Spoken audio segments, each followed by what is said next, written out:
Hello guys, learning with Jishnu tutorials में आप सबका स्वागत है। मैं आपका होस्ट कृष्णा तनु बैनर्जी आज फिर से आ गया हूँ एक नई वीडियो के साथ। वीडियो अगर अच्छा लगे तो लाइक करना, शेयर करना और चैनल को सब्सक्राइब करना ना भूलें। तो चलिए आगे बढ़ते हैं। पिछली वीडियो में हमने सीखा था कंजंक्शंस का डेफिनेशन, मतलब कंजंक्शंस किसे कहते हैं और कंजंक्शंस के फॉर्मेशन। अगर आप लोगों ने कंजंक्शंस पार्ट 1 नहीं देखा है तो ऊपर आई बटन में वीडियो का लिंक आ गया है, आप वहां जाके पहला वीडियो देख सकते हैं। अब आता है क्लासेस ऑफ कंजंक्शंस, मतलब कंजंक्शंस के क्लासेस कितने होते हैं। 2 क्लासेस होते हैं, पहले कोऑर्डिनेटिंग कंजंक्शन और दूसरा सबऑर्डिनेटिंग कंजंक्शंस। मतलब कंजंक्शंस को हम 2 क्लास में डिवाइड कर सकते हैं, पहला कोऑर्डिनेटिंग और दूसरा सबऑर्डिनेटिंग। इनके बारे में हम डिटेल्स में आगे जानेंगे, तो आगे बढ़ते हैं और इनके बारे में डिटेल्स सीखते हैं। अब नंबर 1 पे आता है कोऑर्डिनेटिंग कंजंक्शंस। डेफिनेशन: अ coordinating conjunction joins together words, phrases और clauses of equal rank और importance। मतलब coordinating conjunctions वो टाइप के conjunctions होते हैं जो किसी words, phrases और clauses of equal rank और importance, मतलब same importance का, same उसका situation है, same importance है, दोनों words या फिर दोनों phrases का importance same है, दोनों phrase ही important है। उस सेंटेंसेस को जोड़ने का या फिर उस फ्रेजेस को जोड़ने का काम करता है कोऑर्डिनेटिंग कंजंक्शन। फिर ब्रैकेट में है that is they are independent not dependent on the other. मतलब दोनों जो फ्रेजेस हैं वो एक दूसरे के ऊपर डिपेंडेंट नहीं है, not dependent on the other. Example है Molly sang and Polly dance.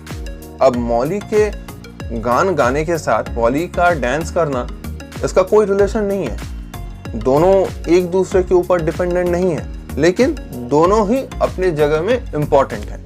तो दोनों ही इंपॉर्टेंट है, उसको जोड़ने का काम कर रही है एंड, और एंड एक कोऑर्डिनेटिंग कंजंक्शन।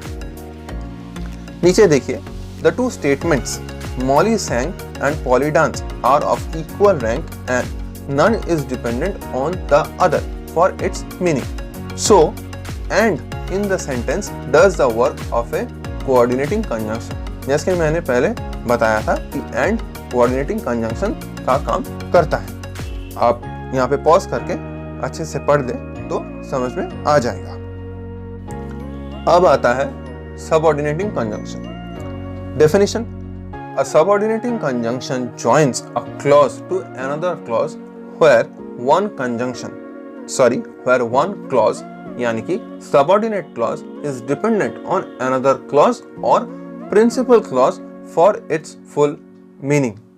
मतलब subordinating conjunction वो भी 2 clause को जोड़ता है, लेकिन डिफरेंस ये है कि वहां पे एक clause दूसरे clause के ऊपर डिपेंडेंट है। जो clause डिपेंड कर रहा है उसे subordinate clause कहा जाता है, और जिसके ऊपर डिपेंड कर रहा है उसे प्रिंसिपल क्लॉज कहा जाता है। एग्जाम्पल है he said that he was ill, और दूसरा I will come if you invite me। नीचे एक्सप्लेनेशन है that he was ill, ये एक फ्रेज है, depends on he said for its full meaning। उसने बताया कि वो बीमार था।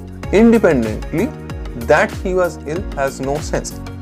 हाँ, अगर आप ऐसे सोचेंगे कि he was ill, वो बुखार था, अब उसने बोला कि नहीं बोला इससे कोई फर्क नहीं पड़ता है। हाँ, ये सही है, लेकिन यहाँ पे हम कंजंक्शंस के बारे में बात कर रहे हैं, तो लिंक होना जरूरी है। लिंक नहीं होगा तो काम नहीं होगा, इसीलिए लिंक होना जरूरी है। देखिए, similarly if you invite me depends on I will come. The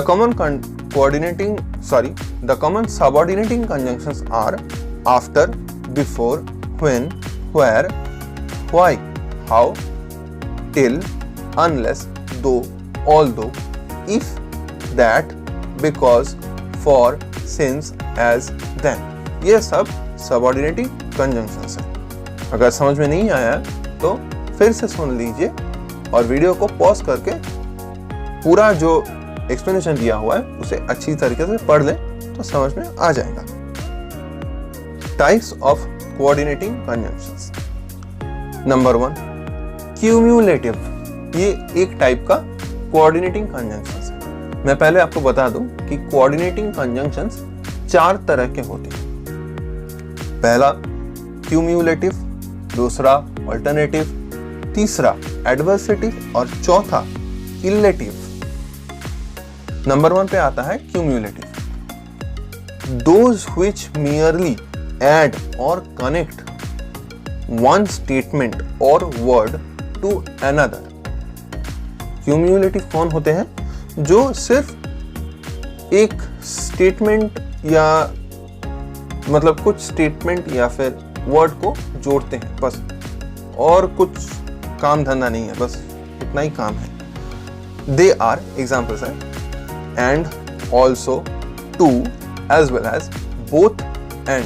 यहाँ पे देखिए बोथ जब एक सेंटेंस में यूज होता है, एंड भी यूज होता है कभी कभी, और कभी कभी नहीं भी यूज होता है। ये सिचुएशन के ऊपर डिपेंड करता है, सेंटेंस का डिमांड के ऊपर डिपेंड करता है। वो भी हम आगे वीडियोस में बताएंगे आपको। फिर देखिए नॉट ओनली बट ऑल्सो। हाँ, यहाँ पे ध्यान रखने का जरूरत है कि नॉट ओनली जब भी सेंटेंस में यूज होता है तो बट ऑल्सो भी यूज होता है। सिर्फ नॉट ओनली यूज होगा बट ऑल्सो नहीं यूज होगा, ऐसा नहीं होगा, दोनों ही यूज होगा। फिर नाउ, वेल, ये था क्यूम्युलेटिव। अब आगे आता है alternative. Those which express a choice between two statements.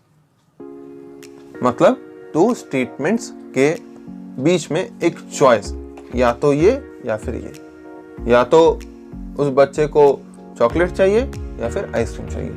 Choice, 2 options है, उसमें से उस बच्चे को चूज करना है, चॉइस करना है, या तो चॉकलेट या फिर आइसक्रीम। दे आर मतलब एग्जाम्पल्स हैं आइदर और।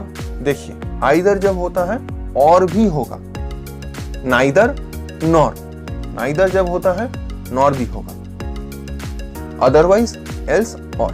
ये था ऑल्टरनेटिव। फिर नंबर 3 पे आता है adversative. Those which express contrast between 2 statements. They are मतलब 2 स्टेटमेंट्स के बीच में कॉन्ट्रास्ट ले आता है, डिफरेंस ले आता है, उसे एडवर्सेटिव कहा जाता है। दे आर एग्जाम्पल्स हैं still, yet, only, however, whereas, but, nevertheless. ये सब कोऑर्डिनेटिंग कंजंक्शंस हैं।